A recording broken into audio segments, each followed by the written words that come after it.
ఇదేమీ గమనించకుండా జనసేన అధినేత రాయలసీమ నుంచి వైసీపీ నేతలను ఆకర్షించడానికి అక్కడ పర్యటనలు ఎక్కువగా చేస్తూ కొత్త వ్యూహాలను కూడా రచిస్తున్నారు.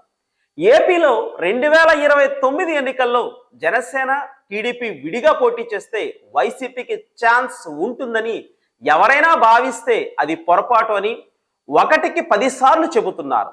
మరో 15 ఏళ్ల పాటు కూటమి ఏపీలో కొనసాగుతుంది అని పవన్ కళ్యాణ్ చెప్పడం వెనుక అంతరార్థం ఏమిటంటే, మాకు బలమైన సామాజిక వర్గం ఉంది, టీడీపీకి బలమైన క్యాడర్ ఉంది, రెండూ కలిస్తే వచ్చే ఎన్నికల్లో కూడా వైసీపీకి కష్టమే అని చెప్పడం వల్లనే వైసీపీలోని ద్వితీయ తృతీయ శ్రేణుల నాయకులు జనసేనలో అవకాశాలు ఎక్కువగా ఉంటాయని భావించి జనసేన పార్టీలోకి వచ్చే అవకాశం ఉందనేది ఆయన వ్యూహం కావచ్చు అని విశ్లేషకులు అభిప్రాయపడుతున్నారు. అందుకే ఆయన జనసేన టీడీపీ కలిసే ఉంటాయన్న సందేశాన్ని పదే పదే ఇస్తున్నారు.